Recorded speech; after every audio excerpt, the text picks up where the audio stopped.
Very good morning. आप सभी का इस चैनल पे पुनः एक बार बहुत बहुत स्वागत है। आज हम लोग जानेंगे चंपारण आंदोलन के संबंध में एक ऐसी कहानी जहां ना कोई नारा था, ना कोई जुलूस निकला, ना कोई भीड़ उस तरह की इकट्ठा हुई, ना कोई हिंसा हुआ, फिर भी अंग्रेज़ों के विरुद्ध भारत में पहली जीत अहिंसा के मार्ग पर चलकर, और अहिंसा के जो नेतृत्व करता थे वो करमचंद गांधी बन के आए थे और चंपारण से महात्मा बन के, यानी महात्मा शब्द से विभूषित होके वापस गए।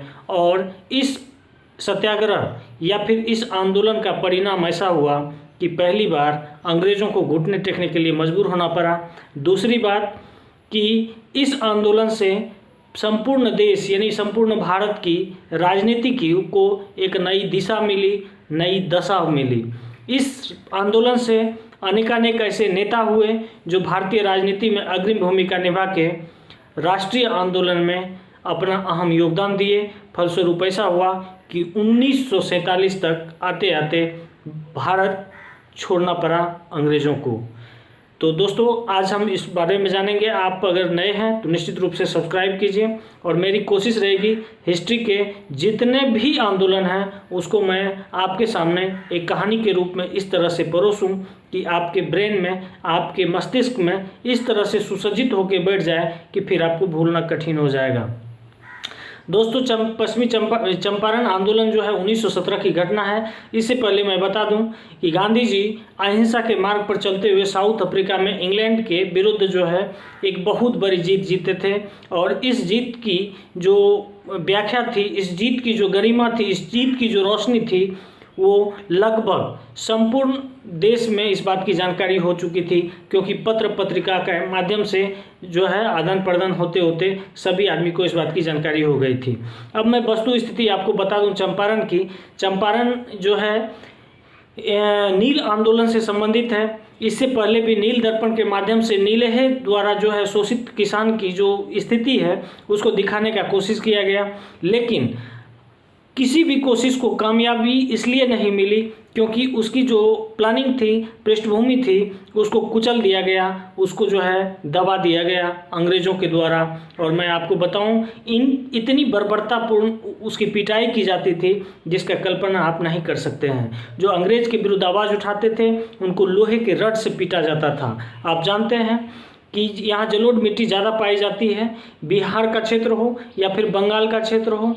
इस क्षेत्र में जो है सबसे ज़्यादा नील उत्पादन करने के उद्देश्य से अंग्रेज़ों ने लगभग 70 प्लांट लगाए हुए थे, और उस 70 प्लांट में जो उनका इन्वेस्टमेंट था, इसके लिए उसको जो है प्रोडक्शन चाहिए तो खेती करना अनिवार्य था।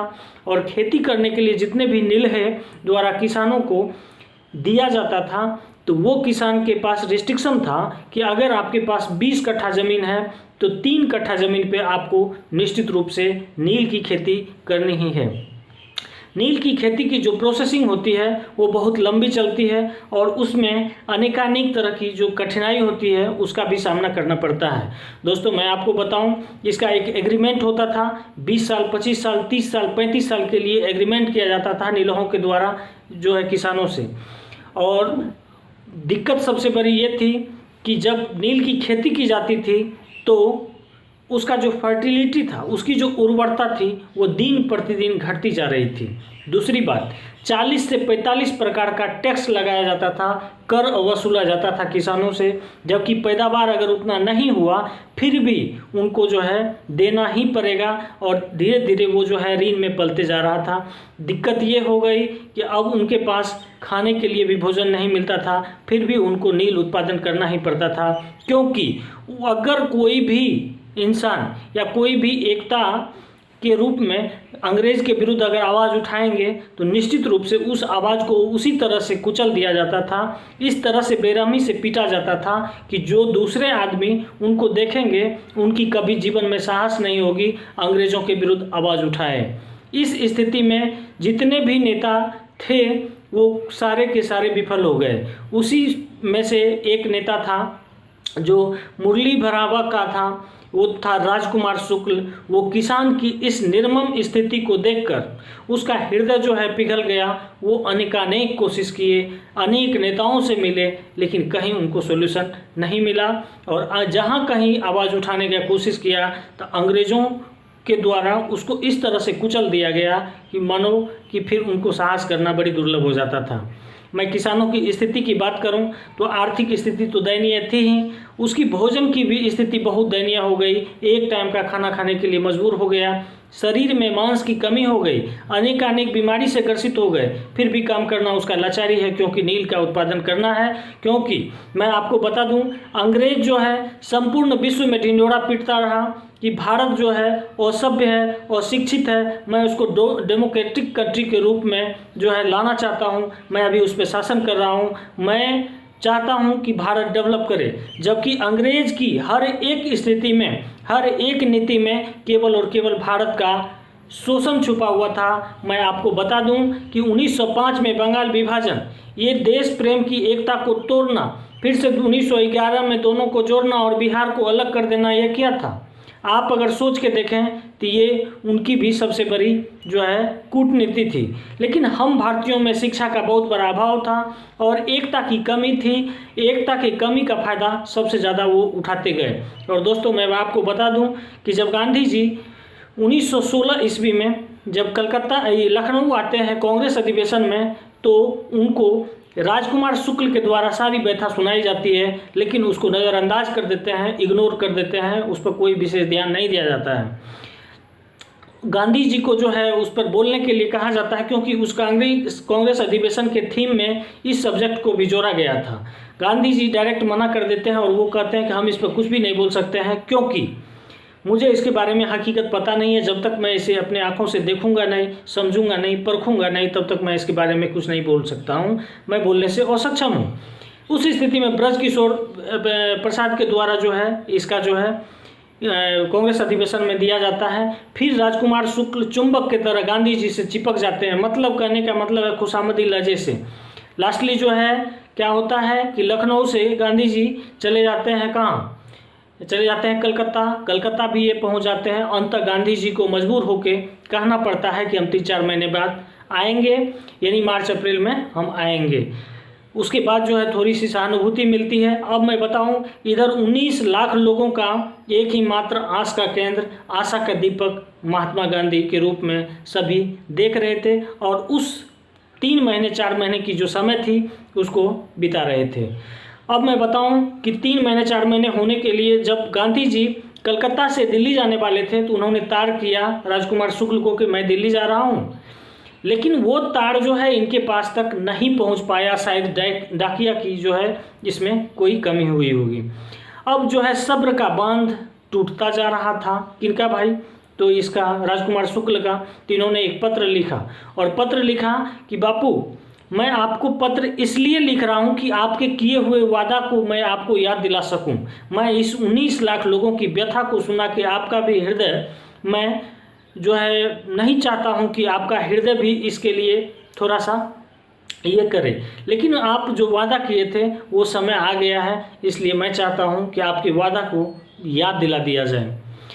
उसके बाद क्या होता है कि जब दिल्ली से गांधी जी चलने वाले होते हैं तो एक तार लिखते हैं इनको कि मैं कलकत्ता आ रहा हूँ, बसु जी के यहाँ रुकेंगे, आपको आना है, वहीं मिलेंगे, फिर वहाँ से चला जाएगा।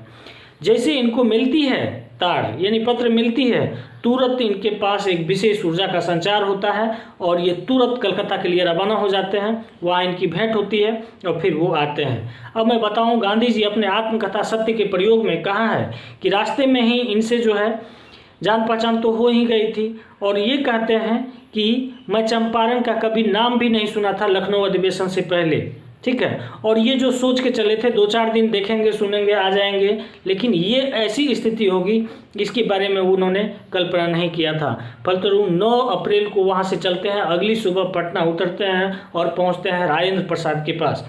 राजेंद्र प्रसाद जो है उस समय पुरी गए होते हैं और उनके 2 नौकर होते हैं जो साधारण आदमी की तरह इनके साथ ट्रीट करते हैं, व्यवहार करते हैं। लेकिन गांधी जी इस बारे में भी लिखते हैं, इससे हमें कोई फर्क नहीं पड़ता है, क्योंकि साउथ अफ्रीका जाने के क्रम में जो घटना से उनको गुजरना पड़ा, उनके वे हैबिचुएट हो गए थे, आदत सा हो गया था, इसलिए उससे कोई दिक्कत नहीं है। जैसे पता चलता है मजरूल हक को, वो तुरंत मिलने आते हैं।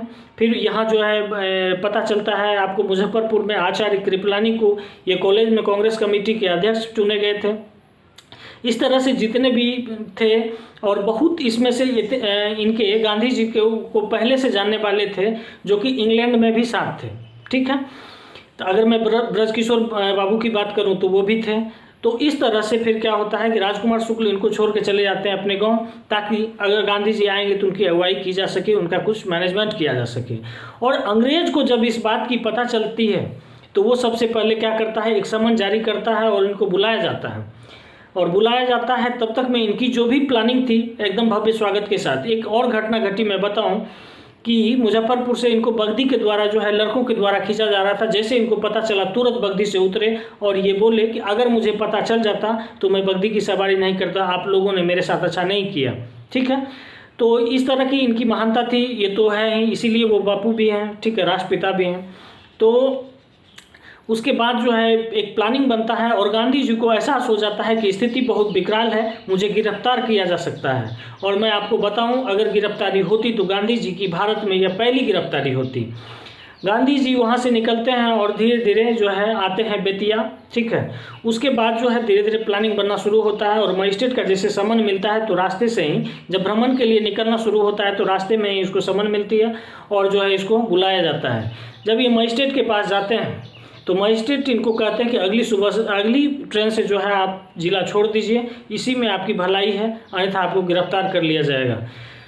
दूसरी बात, जिस तरह से आदमियों का जमावड़ा होने लगा, एक भीड़ को देख के मजिस्ट्रेट जो है बिना जमानत का ऐसे छोड़ देने के लिए मजबूर हो गए। लेकिन गांधी जी अपने अटल और अडिग विश्वास पर टिके रहे कि मुझे जो भी दंड देना है मुझे स्वीकार है, मैंने जो अपराध किया है अपराध के अनुकूल मुझे दंड दिया जाए। लेकिन इसको कोई दंड नहीं दिया गया, क्योंकि अगर दंड दिया जाता तो स्थिति बहुत विषाक्त हो जाती। ये बात मजिस्ट्रेट साहब को पहले से पता हो गई थी, आयुक्त को भी पता हो गई थी, और इससे पहले एक परमिशन लेने के लिए इन्होंने ऑलरेडी उसका प्लान बनाए हुए थे। और जो है आयुक्त जो थे उनसे मिले और उन्होंने कहा कि कानूनी रूप से मैं कोई मदद नहीं कर सकता हूं, लेकिन जितना हो सके मैं ज़रूर करूंगा। तो गांधी जी कानून के बहुत बड़े जानकार थे, ये भी बात सत्य है। उसके बाद क्या हुआ कि भ्रमण करने का जो है प्लान बनाया गया। अब गांधी जी के पास समस्या थी कि ज़मीन का जो पेपर था वो उर्दू में था, कैथी में था, तो इनको द्विभाषी आदमी का ज़रूरत पड़ा, द्विभाषी लिपिक का ज़रूरत पड़ा, और फलस्वरूप इसको मिला भी। मिलने के बाद जो है दोनों मेनन भी थे उसमें। उसके बाद जो है ये निकले भ्रमण पे और उसी समय धारा 144 लागू कर दी जाती है। और धारा 144 का मतलब हुआ 5 आदमी या 5 आदमी से ज़्यादा कोई इकट्ठा नहीं हो सकते हैं, नारे नहीं लगा सकते, जुलूस नहीं निकाल सकते हैं। लेकिन गांधी जी के दर्शन के लिए बेताब किसानों को कौन रोक सकता था, जिसको 150 साल से चली आ रही नील की खेती के नीचे जो दबे जा रहे थे, ऋण के नीचे जो दबे जा रहे थे, अंग्रेज की बर्बर पिटाई को जो सहन कर रहे थे, उस 150 साल में जो आशा का दीपक जला था वो था गांधी जी के रूप में। तो उसके दर्शन अर्थात फरिश्ते का दर्शन, फरिश्ता के रूप में उसको जो है याद करना और उनके एक दर्शन के लिए ललायित होना किसानों की भीड़ उमड़ पड़ी। गांधी जी हर एक चीज़ को समझ चुके थे, इसलिए रात भर ये प्लानिंग बनाते थे कि अगर मुझे गिरफ्तार कर लिया जाएगा तो आगे क्या करना है, आगे क्या करना है, आगे क्या करना है। स्थिति इतनी ज़्यादा सजग हो गई कि देश प्रेम की भावना जो है कूट कूट कर भरने लगी और प्रत्येक दरवाजे पे जाके जो है गांधी जी भ्रमण करना शुरू किए। उसमें भी एक बार ऐसा हुआ कि रास्ते से फिर इनको गिरफ्तार कर लिया गया, लेकिन गिरफ्तारी इसकी नहीं की गई इसलिए क्योंकि जैसे ही मजिस्ट्रेट के सामने गए, इनके तर्क को सुन के वो कोई भी इनको जो है पनिशमेंट देना स्वीकार नहीं किए। ठीक है, इनका मात्र उद्देश्य था कि मुझे किसानों की समस्या का निरीक्षण करना है और वो मुझे करना ही है। उसके लिए अगर मुझे जेल भी जाना पड़े तो भी सही है, आपके 144 धारा का उल्लंघन भी करें तो मैं इस चीज़ को स्वीकार करता हूँ। अंततः अब मैं आपको एक पॉइंट और बता दूं, 1914 से 18 के बीच में अंग्रेज जो है प्रत्यक्ष रूप से विश्व युद्ध में भाग ले चुका था, जबकि भारतीय अप्रत्यक्ष रूप से थे। भारत के जितने भी सैनिक थे उनको अप्रत्यक्ष रूप से उसमें लगाया गया था। और अंग्रेजी शक्ति उस समय ये नहीं चाहती थी कि इस समय मुझे कोई और समस्या क्रिएट हो जाए ताकि उधर से मेरा ध्यान केंद्रित इधर हो जाए। इस स्थिति में एक बैठक के साथ जो है किसान के सारे टैक्स को माफ़ कर दिया गया और 150 साल से चली आ रही सारी बुराई को मतलब जो है ख़त्म कर दी गई। और ये अहिंसा के पथ पर चलते हुए भारत में गांधी जी के नेतृत्व में ये पहली जीत थी अंग्रेज़ों पर। और इसी का परिणाम हुआ, इसी में डॉक्टर राजेंद्र प्रसाद, आचार्य कृपलानी जैसे महानुभाव का पदार्पण होता है और देश की राजनीति को एक नई दिशा एवं दशा मिलती है। तो दोस्तों मैं बताऊं, यहीं गांधी जी का सफ़र खत्म नहीं होता है। गांधी जी ने देखा कि जो नीलहे द्वारा जो किसानों के साथ जो बर्बरता की जाती थी तो किसान की दयनीय स्थिति तो खराब हो ही गई थी, स्वास्थ्य की स्थिति भी बहुत खराब हो गई थी। और उस स्वास्थ्य की स्थिति के खराब होने में सबसे बड़ा सहायक था अपवित्रता। उस अपवित्रता को दूर करने के लिए गांधी जी स्वच्छता अभियान चलाए, शिक्षा की व्यवस्था को ठीक करने के लिए गांव में विद्यालय खोलने की बात की और फलस्वरूप धीरे धीरे जो है स्वच्छता के ओर और शिक्षा के ओर जो है उनका झुकाव उत्पन्न हुआ और एक सभ्य समाज की तरफ हम चलना शुरू किए। और आने वाले समय में मैं और बताऊंगा कि अंग्रेज को किस तरह से कमर तोड़ा गया, चाहे वो स्वदेशी आंदोलन की बात करें या फिर खेरा विद्रोह की बात करें या फिर भारत छोड़ो आंदोलन की बात करें, स्वदेशी आंदोलन की बात करें या असहयोग आंदोलन की बात करें या फिर अगस्त क्रांति की बात करें। हर एक क्रांति को आपके सामने हम लाएंगे और आप कनेक्ट रहिए मेरे से। और आशा करते हैं अच्छा लगा होगा तो आप सब्सक्राइब कीजिए, लाइक कीजिए और आप अपना कोई भी सुझाव होता है तो आप कमेंट के माध्यम से दीजिए। मैं आपके सामने निश्चित रूप से रिप्लाई करने का कोशिश करूंगा, उसका वीडियो बना के डालने का कोशिश करूंगा, यथासंभव जो भी हो पाएगा करूंगा, because this is my social work. धन्यवाद, फिर मिलते हैं नेक्स्ट टॉपिक पे।